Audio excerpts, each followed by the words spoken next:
transition from research to development is a natural progression for a startup, marking the success of an early-stage company. At this point, startups have shown their drug can work and are making plans to initiate clinical trial testing.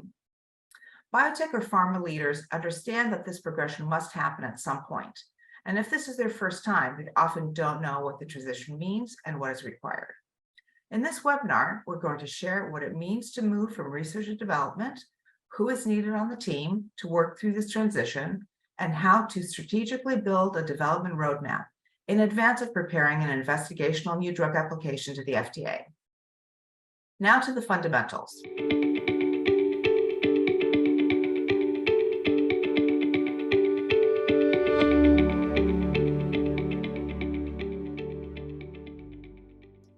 Moving from research to development requires companies to think beyond innovation and more into execution mode.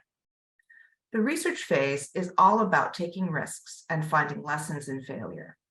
Decisions are often made on the fly. Hypotheses are tested. Surprises are exciting. For example, finding an unexpected positive result in a new animal model. The development phase is shifting to an execution mindset.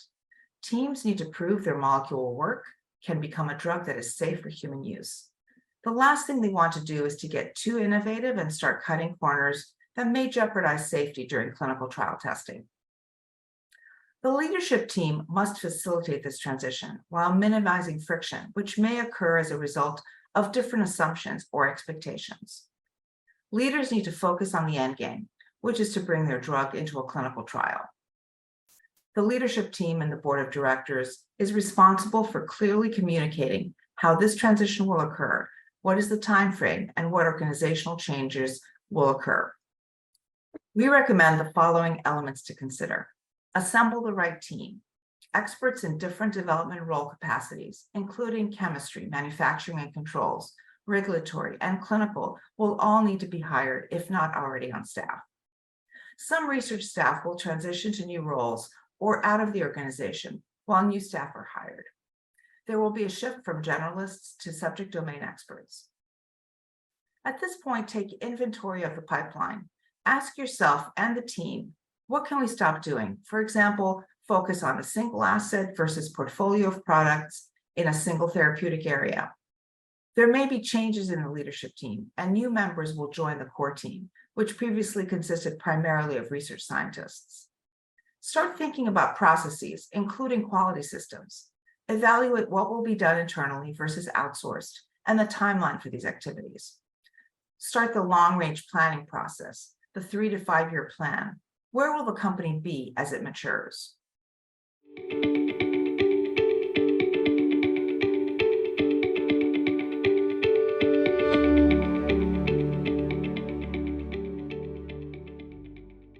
As companies plan for the IND enabling studies, they'll typically consider when they should have a pre-IND meeting and an interact meeting, which stands for an initial targeted engagement for regulatory advice on CBER and CDER products. But before starting down the planning path for these meetings, companies will need a roadmap to an IND, which is called an integrated development plan, known as an IDP. An IDP will include a detailed assessment of all the studies that need to be completed in advance of filing an IND and include a timeline and cost assessment. The elements of an IDP include a target product profile, which outlines the desired profile characteristics of the target product aimed at a particular disease or diseases. The TPP states the intended use of the product, including safety and efficacy characteristics, routes of administration, and dosing frequency. An IDP should also include non-clinical safety. This will outline the pharmacokinetic and pharmacodynamic studies, toxicology studies, and what species and product are used in these studies. The IDP will also include regulatory milestones and opportunities to seek FDA feedback. Companies will need to make sure they allow sufficient time to modify study designs once feedback from the FDA is obtained. The IDP will also detail planned clinical studies with an outline for each study, including planned countries the clinical study will enroll in, number of patients, the number of sites, patient population, and study endpoints. A plan for the chemistry, manufacturing, and controls, CMC, should also be included in the IDP. And lastly, assumptions, risks, opportunities across all these areas. Incorrect assumptions, perhaps without supporting data, may lead to delays in the submissions or risk of clinical hold.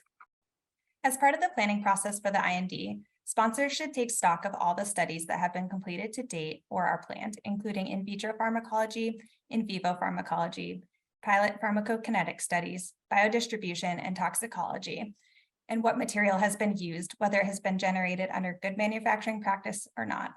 If you can take away 3 key insights from this presentation, focus on these points. Start assembling your team early. Finding the right people and the right talent is critical to success. Seek out subject matter experts with experience in your product type, including regulatory submissions.